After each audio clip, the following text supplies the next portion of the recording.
গাহৰি পোৱালিক আইৰণ বেজী, ভিটামিন বেজী, দানা পানী, পেলুৰ ঔষধ এইবিলাকে যত্ন ল'ব লাগে। বেছি ইয়াৰ কোনো বিশেষ আৰু ভালকৈ কোনো ধৰণৰ মেডিচিন নাই যে অভাৰকৈ ভিটামিন দিম পোৱালিখিনি সোনকালে ডাঙৰ হ'ব, তেনেকুৱা নহয়। তো সম্পূৰ্ণ ভিডিঅ' আজি চাব, কমপ্লিট জনাই আছোঁ আপোনালোকক কি কেয়াৰ ল'ব লাগে পোৱালি থাকোঁতে। নমস্কাৰ, বিজনেছ লাইন এডমিশ্যনত মই নিৰঞ্জন বৰ্মন আপোনালোকক স্বাগতম জনাইছোঁ। বন্ধুসকল, এটাই কথা বহুতৰ যে মই গাহৰিৰ পোৱালিক কি দানা ব্যৱহাৰ কৰোঁ, কি মেডিচিন, কি ইনজেকশ্যন এইবিলাক ব্যৱহাৰ কৰোঁ, সম্পূৰ্ণ জনাব লাগে। তো ভিডিঅ'টো বহুত কমেণ্ট কৰি আছে, ফোনো কৰি আছে বহুতে, মানে কি খুৱাওঁ মই, বা কিছুমানে কয় যে মোৰ গাহৰি পোৱালিখিনি বাহিৰত থাকে, আপোনালোকেতো এই ফাৰ্মৰ ভিতৰত ৰাখে সেইকাৰণে পোৱালিখিনি চেহেৰা পাতি ভাল হয়। ফাৰ্মৰ ভিতৰত থাকক বা বাহিৰত থাকক, মোৰখিনিও বাহিৰত থাকে, বাহিৰত এৰি দিওঁ, ৰাতিৰ ভাগত ফাৰ্মৰ ভিতৰত সোমাই দিওঁ আৰু তেনেকুৱা চিষ্টেমত। তো কি দানা, মেডিচিন এইবিলাক সম্পূৰ্ণ জনাই আছোঁ আপোনালোকক। ভিডিঅ'টো স্কিপ নকৰিব, সম্পূৰ্ণ চাব। ভিডিঅ'ত লাইক এটা কৰি ৰাখিব, চেনেলটো ছাবস্ক্ৰাইব কৰি ৰাখিব, সকলো ধৰণৰ আপডেট পাই থাকিব। তো প্ৰথম কথাটো হৈছে, পোৱালি যেতিয়া নেকি গাহৰিৰ পোৱালি জন্ম দিয়ে, যিবিলাক আমাৰ ঘুংৰু জাতৰ পোৱালি হয়, তো পোৱালিবিলাক চাইজটো সৰুও হয় অলপ, এইটো 6 পৰা 7 দিন লাগে। যিবিলাক হেমচিয়াৰ এক্সৰ পোৱালিখিনি অলপ ডাঙৰ হয়, সেইটো 4-5 দিনতে মানে আমি আইৰণ ইনজেকশ্যন কৰোঁ। যিটো আইৰণ ইনজেকশ্যন আহে, সেই আইৰণ ইনজেকশ্যন আৰু লগতে বি কমপ্লেক্স, এই দুটা ইনজেকশ্যন কৰি দিওঁ। আধা এম এল বেছি নহয়, আধা এম এল ইনজেকশ্যন কৰি দিওঁ 4 পৰা 5 দিনৰ ভিতৰত, আৰু ঘুংৰু পোৱালিও 6 পৰা 7 দিনৰ ভিতৰত। আৰু ইফালে আৰু 10 পৰা 12 দিন পিছত চেম আইৰণ ইনজেকশ্যন আধা এম এল আৰু বি কমপ্লেক্স আধা এম এল তেনেকৈ ব্যৱহাৰ কৰোঁ। আৰু 10 দিনমান পিছৰ পৰা আমি সিহঁতক দানা দিওঁ। দানা একচুৱেলি লিকুইডটো দিব লাগে, মানে পানীৰ লগত মিহলাই দিব লাগে। মানে পোৱালিখিনি কিনাৰ পিছত যিসকলে পুহিবলৈ ল'লে জানে যে সকলোৱে ড্ৰাই ফিড ব্যৱহাৰ নকৰে, আৰু ড্ৰাই ফিড মানে যিসকলে ফাৰ্মাৰ নিজৰ কাৰণে ৰাখে এইবিলাক ড্ৰাই ফিড দিলে ভাল। কিনি লোৱাৰ পিছত জানে যে যুগলি, ভাত, ধানৰ মল এইবিলাকে খুৱাব। তো সেইখিনি অভ্যাসটো আমাৰ ফাৰ্মত থকাতে সেইখিনি কৰিব লাগে। আৰু ড্ৰাই ফিডটো দিলে কিছুমানে কিনি লোৱাৰ পিছত ঘৰতে দানা নাখায়, প্ৰব্লেম হৈ যায়।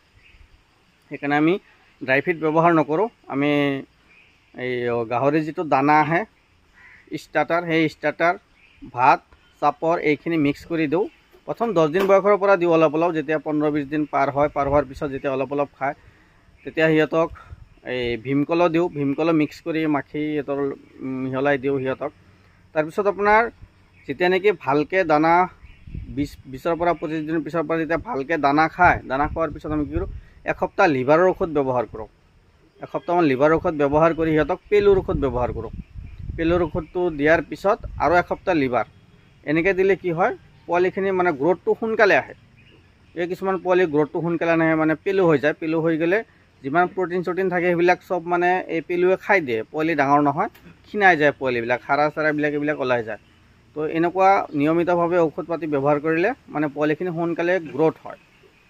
আৰু যেতিয়া ভালকৈ দানা খাব, তেতিয়া চাৰ্কোফেৰল ভেট এটা লিকুইড আহে, সেই চাৰ্কোফেৰল ভেট এটা পোৱালিক 1 ml হিচাপে আমি ডেইলি ব্যৱহাৰ কৰোঁ, পোৱালি বিক্ৰী কৰালৈকে। এনেকুৱা 40 পৰা 45 দিনত আমাৰ পোৱালিখিনি ডাঙৰ হৈ যায়। 40 পৰা 45 দিনত আমি বিক্ৰী কৰা আৰম্ভ কৰোঁ।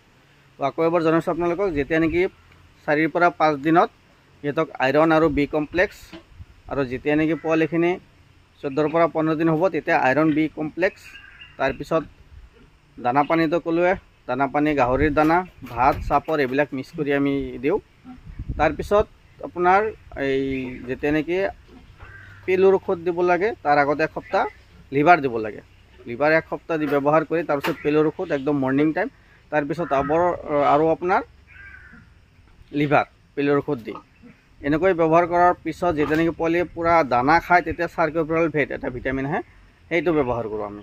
পোৱালিখিনি সোনকালে ডাঙৰ হৈ যায়। তো আমি এনেকৈ পোৱালিৰ যত্ন কৰি আছোঁ। পোৱালিখিনি বাহিৰত থাকক বা গঁৰালৰ ভিতৰত থাকক, আমাৰ যত্নটো একে। তো আপোনালোকে এনেকৈ যত্ন কৰিব, পোৱালিখিনি সোনকালে ডাঙৰ হ'ব।